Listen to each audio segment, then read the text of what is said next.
Jika kamu nampakkan satu kebaikan, atau kamu sembunyikan dia, atau kamu ampunkan seorang dari satu kejelekan, maka sesungguhnya adalah Allah itu pengampun, Maha Kuasa. Jika kamu memperlihatkan perbuatan kebajikan, baik dalam perkataan maupun perbuatan, atau kamu menyembunyikannya, dilakukan dengan diam-diam, atau memaafkan orang yang berbuat salah terhadap kamu, maka tetapi setelah engkau ludahi mukaku, aku sangat marah, sebab itu adalah menyinggung kemuliaan diriku. Maka kalau jadi engkau aku bunuh, bukan lagi aku melepaskan dendam Allah, tetapi melepaskan dendam diriku sendiri.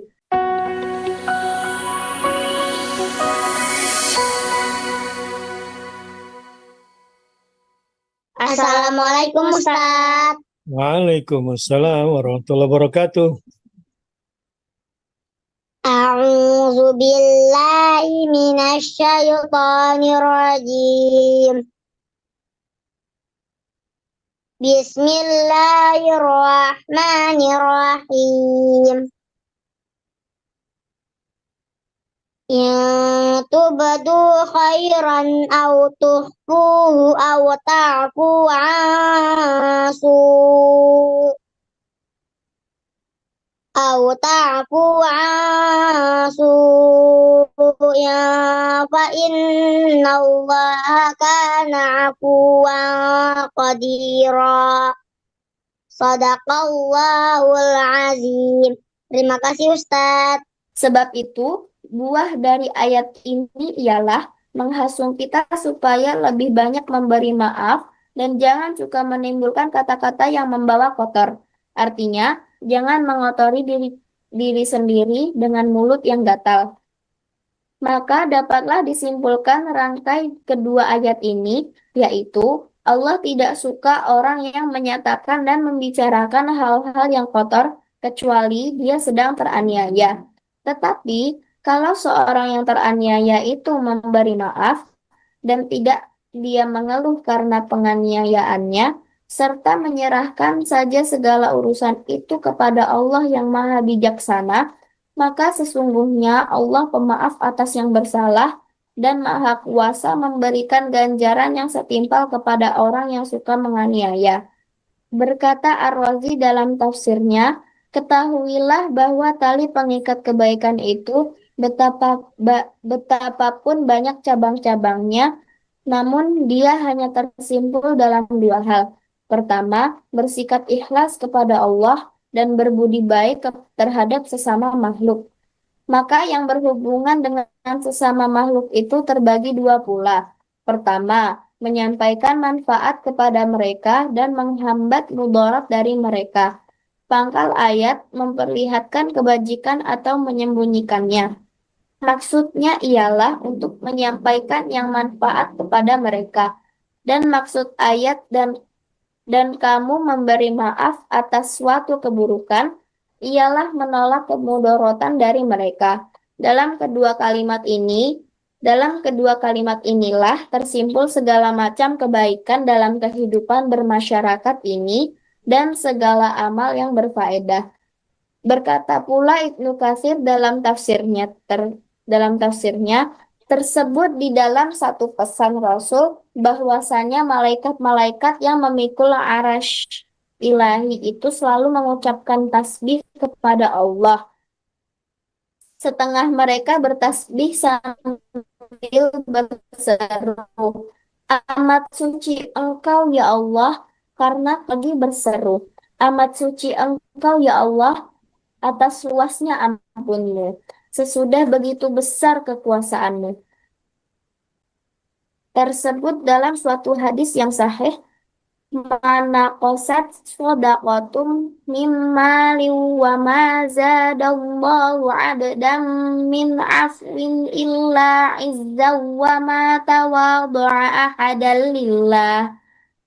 ahadan lillahi illa rafa'ahullah.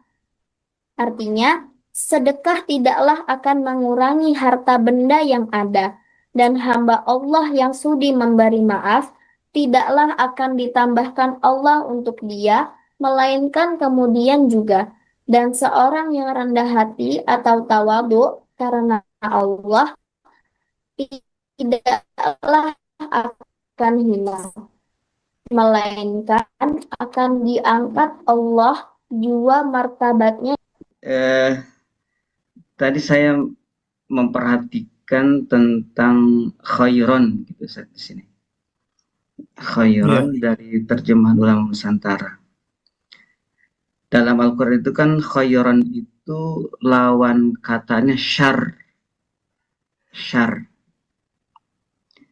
Tapi di sini jadi lawan kata su.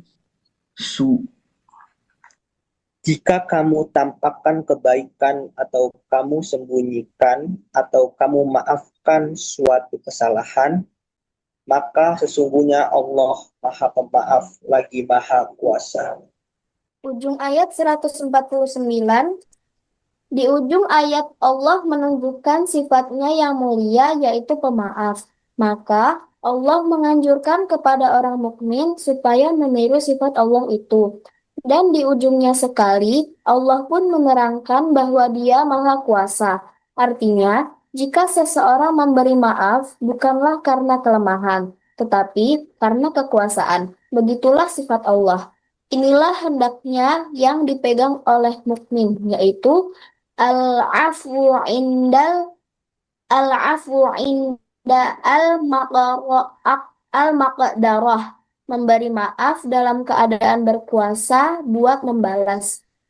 Sayyidina Ali pernah bermain pedang dengan musuhnya orang Yahudi, sehingga akhirnya Yahudi itu terdesak dan jatuh. Sayyidina Ali telah duduk ke atas badannya, ditinggal menikam atau memenggal kepalanya saja lagi dalam satu peperangan karena agama. Tetapi setelah Sayyidina Ali duduk ke atas dadanya dan hendak memenggal lehernya, diludahinya Sayyidina Ali hingga basah. Astagfirullah, beliau segera berdiri dan musuhnya itu ditinggalkannya. Lalu orang itu dengan heran bertanya, "Mengapa tidak jadi Mengapa tidak jadi engkau bunuh?" Beliau menjawab, "Aku hendak membunuh engkau adalah karena urusan mempertahankan agama Allah. Tetapi setelah engkau ludahi mukaku, aku sangat marah, sebab itu adalah menyinggung kemuliaan diriku. Maka kalau jadi engkau aku bunuh, bukan lagi aku melepaskan dendam Allah, tetapi melepaskan dendam diriku sendiri." Pada tiap-tiap waktu subuh, Khalifah Umar bin Abdul Aziz selalu datang lebih dahulu ke masjid buat berjamaah. Satu kali beliau melihat seorang tidur mendengkur dalam masjid, lalu beliau bangunkan untuk mengambil wudhu dan berjamaah karena agaknya tidurnya sangat enak. Dia marah karena dibangunkan dan memaki orang yang membangunkannya, majnun atau gila. Dengan senyum, beliau tinggalkan tempat itu dan berkata, "Sudah sekian tahun usiaku, baru sekali ini orang menyebut namaku yang selama ini belum pernah kudengar." Orang itulah yang kemudiannya ketakutan setelah tahu bahwa yang dikatakannya Majnun itu ialah Khalifah sendiri. Adapun beliau telah datang memenangi diri sendiri dengan meniru sifat Allah, yaitu pemaaf, padahal dia sedang puasa. Ya, ya kalau kembali ke ayat ini, bukan diam istilahnya, memaafkan. Memaafkan lebih baik walaupun bisa membalas. Tapi diam belum tentu memaafkan. Ya. Jadi kalau di ayat ini punya nilai plusnya adalah kalau memaafkan. Dan akan lebih baik lagi kalau terang-terangan memaafkan. Itu akan menjadi kekuatan justru. Membalikan situasi. Sekarang kalau diam, dizalimi, diam. Tapi kita memaafkan. Ini bom waktu. Ya, atau membenarkan perilaku zalim. Yang zalim semakin bertambah kezalimannya. Ya, yang diam ini bom waktu nanti. Nanti meledaknya bisa negatif. Bisa saja positif juga. Positif artinya kalau memaafkan, memilih diam itu, atau tidak berdaya.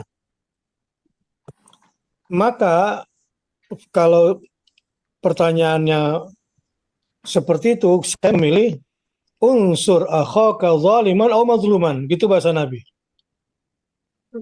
Tolong saudaramu yang zalim maupun yang terzalimi. Maka itu bagus bagi Bu Alfa. Jadi kezalimannya itu berarti yang disampaikan ke Bu Alfa ini si B tadi contohnya ya, itu bukan soal ijazah palsunya kan, berarti itu, tetapi nyalip pekerjaan yang mestinya Bu Alfa yang berhak mendapatkan itu. Gitu. Ketika dia melakukan kezaliman, ya, dengan ijazah palsunya, untuk mu'alfa selesai di situ, untuk si B selesai di situ kezalimannya. Tetapi kan kalau ijazah palsu ini dia zolim ke kampus, dia zolim ke semuanya, banyak sekali, bukan ke Bu Alfa, ke si B doang yang tadi mau daftar kerja itu gitu. Zolim ke kampus, zolim ke mahasiswa yang satu alameter, zolim ke semua, banyak gitu ya, zolim. Nah, jadi secara pribadi, untuk kezaliman pribadi yang dirugikan, jadi kita dirugikan dengan ijazah palsu itu, maafkan. Tetapi kalau sistem yang dirugikan, itu Ustadz mungkin harus dimajukan ya, kalau sistem gitu Ustadz ya. Iya. Kalau secara pribadi, maafkan, tetapi secara sistem harus diselesaikan.